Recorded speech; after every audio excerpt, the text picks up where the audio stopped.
Welcome to the deep dive. Today, we're embarking on a journey into, well, one of literature's really foundational works. That's right. Miguel de Cervantes' Don Quixote. Exactly.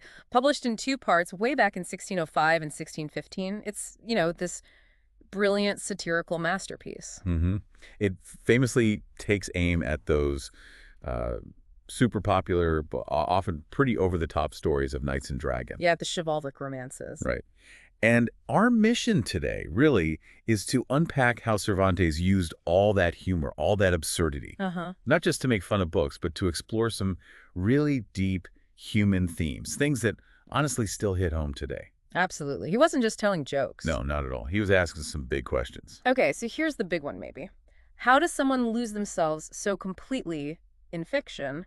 And what can that possibly tell you about that constant push and pull between idealism and, well, just plain reality? Let's get into it. Well, we start with Alonso Quijano. You probably know the name. He's this gentleman from La Mancha. And he reads so many of these chivalry books, these romances, that he essentially, well, he loses his mind. He convinces himself he actually is a knight-errant. Destined to bring back this, lost golden age of heroism. Exactly. He fully commits. He really does, doesn't he? He renames himself Don Quixote de la Mancha. His old horse, Rocinante, suddenly becomes this noble steed. In his eyes, yeah. And he invents a noble lady love, Dulcinea del Toboso. But she's actually just a local peasant girl, Aldonza Lorenzo, right? Someone he barely knows or maybe hasn't even met. Right. It's all built from imagination, pure idealism. And then there's the sidekick. Yes. He doesn't go alone. He recruits Sancho Panza. Sancho, a very different character. Very different. A simple farmer, quite pragmatic, maybe a little greedy. He's lured into being Don Quixote's squire by this promise. The promise of governing his own island. Exactly. Which, sounds pretty tempting. But this pairing, it creates such a fascinating dynamic, wouldn't you say? Oh, totally.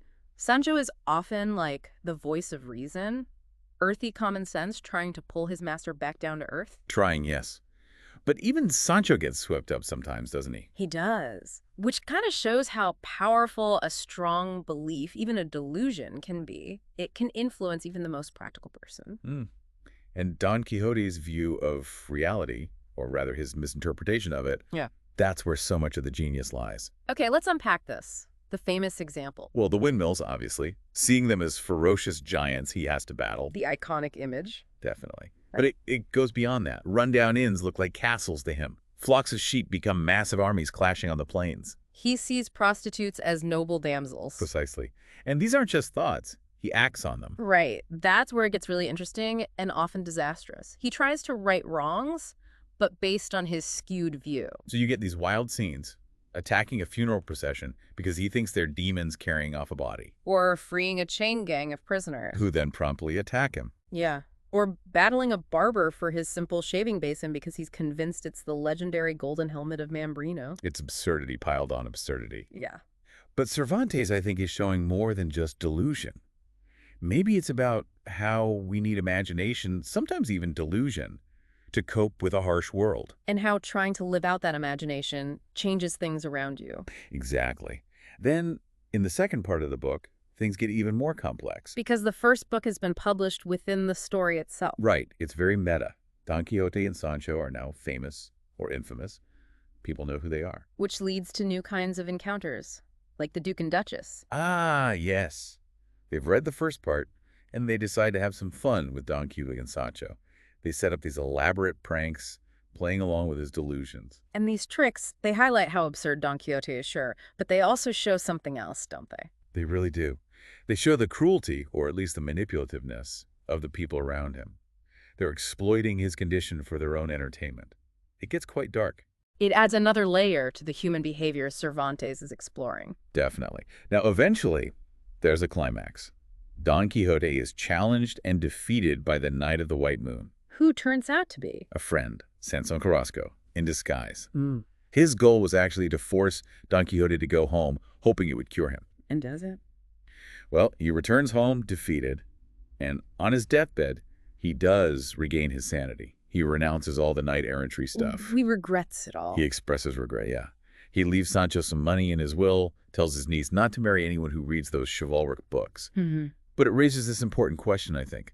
Was he actually happier living his heroic fantasy, even if it was a delusion? than he was in his final moments of restored, perhaps more mundane sanity. That's a tough one. So wrapping this up, what does this all mean for you listening? Well, like we said, Don Quixote is way more than just a satire of old adventure books. Right. It's this deep dive into idealism versus realism, the incredible power of imagination. The very blurry line between sanity and madness. And just the complexities of being human. Yeah. Especially that unique bond between the dreamer, Quixote, and the realist, Sancho. Yeah. Don Quixote really makes us think about how we see reality. Mm.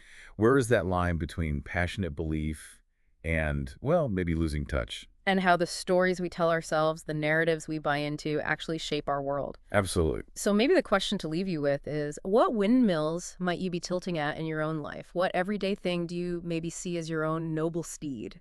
Something to ponder. Definitely something to think about. Thank you for joining us on this deep dive.